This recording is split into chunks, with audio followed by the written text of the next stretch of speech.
సోంపు ఫ్రెష్ బాబు అమావాస్య కూడా అసూయపడేంత అందం, సింగరేణి బొగ్గు కూడా సిగ్గుపడేంత చందం. ఇన్ని సుగుణాలున్న ఈ బాబుకి చిన్నప్పటి నుంచి సినిమాలంటే పిచ్చి. చిన్నప్పటి నుంచి చూసిన హీరోలు, వాళ్ళ పిల్లల పిల్లలు వాళ్ళే నా హీరోలు అని ఫిలిం ఇండస్ట్రీపై కోపం తెచ్చుకున్నాడు.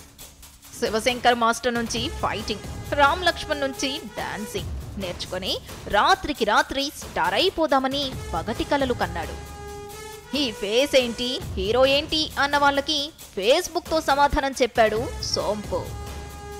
ఫేస్బుక్లో ఈ సారు పోస్టర్ పెడితే లైక్లకి పిచ్చెక్కి లక్షల్లోకి మారాయి. ఒకప్పుడు ప్లేగు, దాని తర్వాత డెంగ్యూ, ఇప్పుడు ఈ స్టార్.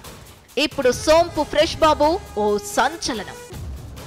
ఒక్క స్టెప్పుతో తొడగొట్టాడు, ఒక్క లుక్కుతో ఆడియన్స్ ని పడగొట్టాడు. కొందరు చీ అన్నారు, కొందరు చా అన్నారు. ఇలా చీ చా అన్న వాళ్లతో ఆ చా అనిపించుకోవాలని కక్ష కట్టాడు. నవ్విపోదురుగాక నాకేటి సిగ్గు అని డిసైడ్ అయ్యాడు. నవరసాలకి కూడా మన సారు నటనకి నీరసాలొచ్చేశాయి. టాలీవుడ్, బాలీవుడ్, ఇక ఏ వుడ్ అయినా ఈ స్టారే రికార్డులు బద్దలు చెయ్యాలి, చేస్తాడు కూడా.